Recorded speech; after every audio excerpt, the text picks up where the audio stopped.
नमस्कार, मैं हूं अनुज। आज के मुख्य समाचार में आपका स्वागत है। मेक इन इंडिया के तहत हथियार बनाने को रूस तैयार।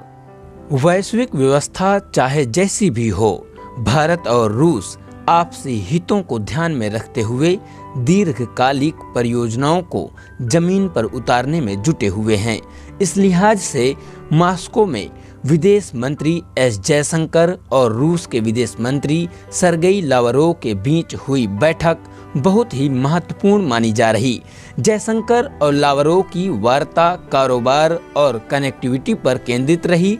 इस बैठक में रूस को भारत के दो मार्गों, पश्चिमी तट और पूर्वी तट से जोड़ने की योजना पर बात काफी आगे बढ़ी है।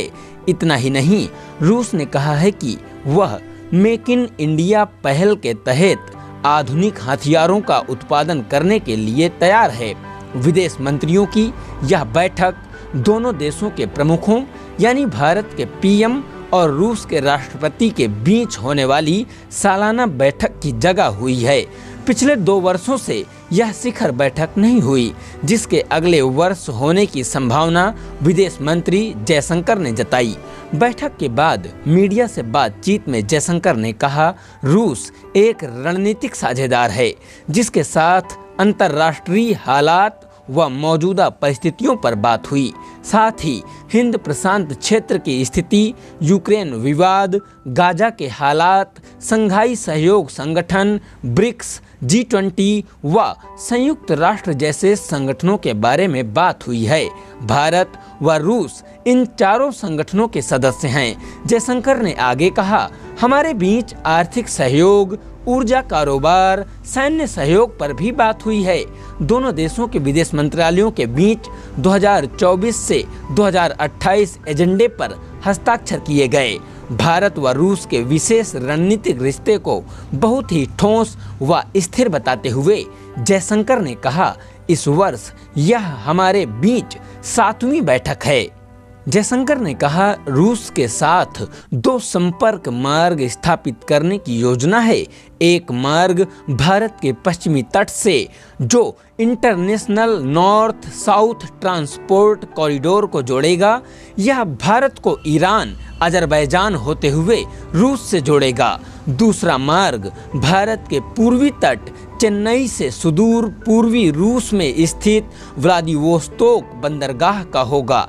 इस मार्ग को भारत यूरोप से भी जोड़ने की इच्छा रखता है। सरगेई लावरोव ने कहा, दोनों नेताओं ने रूस भारत के बीच आधुनिक हथियारों के संयुक्त उत्पादन सहित सैन्य तकनीकी सहयोग के दृष्टिकोण पर चर्चा की। इस मुद्दे पर ठोस प्रगति हुई है। भारत व रूस के बीच स्थानीय मुद्रा में कारोबार करने की संभावना पर भी बात हुई है। इस बारे में लावरोव ने जानकारी दी। बताया गया है कि दोनों देश भारतीय रुपए, रूस की मुद्रा रूबल या दोनों मुद्राओं में आयात निर्यात का सेटलमेंट करने को लेकर बात कर रहे हैं। इस बारे में विदेश मंत्री जयशंकर ने एक दिन पहले रूस के कारोबार मंत्री से भी बात की थी। सुरक्षा परिषद में स्थायी सदस्यता के लिए भारत का समर्थन। रूस ने कहा कि वह संयुक्त राष्ट्र सुरक्षा परिषद का स्थायी सदस्य बनने की भारत की आकांक्षाओं का समर्थन करता है। रूस ने G20 शिखर सम्मेलन में विवादास्पद मुद्दों से निपटने में भारत की सफलता को सराहा और इसे उसकी विदेश नीति की सच्ची जीत करार दिया। सरगेई लावरोव ने कहा, हम सुरक्षा परिषद में स्थायी सदस्य के रूप में शामिल होने के लिए भारत की उम्मीदवारी का समर्थन करते हैं। खरीदार से भागीदार कैसे बना भारत? भारत और रूस ने सैन्य उपकरणों का संयुक्त उत्पादन करने की योजना में प्रगति की है। रूस के विदेश मंत्री सरगेई लावरोव ने भारत के विदेश मंत्री एस जयशंकर के साथ बातचीत के बाद यह जानकारी दी है। ऐसे समय में जब भारत अपनी रक्षा जरूरतें पूरी करने के लिए स्वदेशीकरण और आयात में विविधता लाने पर जोर दे रहा है, भारत और रूस के बीच सैन्य उपकरणों के संयुक्त उत्पादन के लिए समझौता दोनों देशों के रक्षा संबंधों में नया आयाम जोड़ सकता है। आइए जानते हैं कि रूस भारत की रक्षा जरूरतों के लिए क्यों अहम है और दोनों देशों ने खरीदार विक्रेता से रक्षा उपकरणों के संयुक्त उत्पादन तक का सफर कैसे तय किया। रूस ने पूरी की भारतीय सेना की जरूरतें। भारत और रूस के बीच रक्षा संबंध करीब 60 वर्ष पुराने हैं। 1962 में चीन से युद्ध में हार के बाद जब भारत ने अपनी रक्षा तैयारियों को मजबूत करना शुरू किया तो पश्चिमी देशों ने बहुत मदद नहीं की। ऐसे समय में रूस आगे आया और MiG-21 लड़ाकू विमान से लेकर टैंक और तोप तक की आपूर्ति की। रूस ने भारत को न सिर्फ हथियार बेचे बल्कि लड़ाकू विमान से लेकर टैंक तक का उत्पादन लाइसेंस के तहत करने की अनुमति भी दी। रक्षा जरूरतों के लिए रूस महत्वपूर्ण।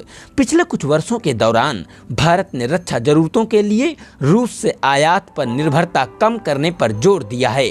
भारत अमेरिका, फ्रांस, इजराइल से भी रक्षा उपकरण खरीद रहा। इसके बावजूद रूस आज भी भारत की रक्षा जरूरतों के लिए महत्वपूर्ण है।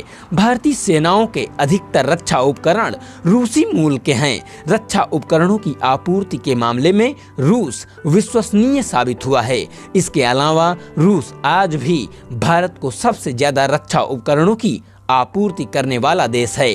भारत के रक्षा आयात में रूस की हिस्सेदारी करीब 45% है। ब्रह्मोस का संयुक्त उत्पादन supersonic cruise missile BrahMos Bharat और रूस ने मिलकर बनाया है। ब्रह्मोस दोनों देशों के बीच सफल संयुक्त उत्पादन का शानदार उदाहरण है। ब्रह्मोस भारत की रक्षा तैयारियों के लिहाज से सबसे घातक मिसाइलों में से एक है। देश की तीनों सेनाएं इस मिसाइल को अहम रणनीतिक हथियार के रूप में इस्तेमाल कर रही हैं। ब्रह्मोस की क्षमताओं की वजह से दूसरे देश भी इसे खरीदने में दिलचस्पी दिखा रहे हैं। अमेरिका की परवाह किए बिना खरीदा S-400। भारत सरकार ने सीमा पर चीन और पाकिस्तान के खतरों से निपटने के लिए रूस से अत्याधुनिक एयर डिफेंस सिस्टम S-400 खरीदा है। S-400 की 5 यूनिट के लिए सौदा करीब 40,000 करोड़ रुपए में हुआ था। इसकी 2 यूनिट भारत आ चुकी हैं। S-400 विश्व के सबसे कारगर एयर डिफेंस सिस्टम में से एक है। भारत ने अमेरिका के विरोध के बावजूद रूसी एयर डिफेंस सिस्टम का सौदा किया और विश्व के सामने स्पष्ट कर दिया कि रक्षा जरूरतों के मामले में वह किसी के दबाव में नहीं आएगा। हालांकि नवीनतम कूटनीतिक घटनाक्रम को देखते हुए फ्रांस को भारत का नया रूस कहा जा रहा है। यदि आप जानना चाहते हैं कि फ्रांस किस तरीके से भारत के लिए नया रूस के तौर पर उभर रहा है तो कमेंट सेक्शन में वीडियो का लिंक दिया जाएगा। आप देख सकते हैं कि किस प्रकार से फ्रांस भारत के लिए नए रूस के रूप में उभर रहा है। बहुत बहुत धन्यवाद।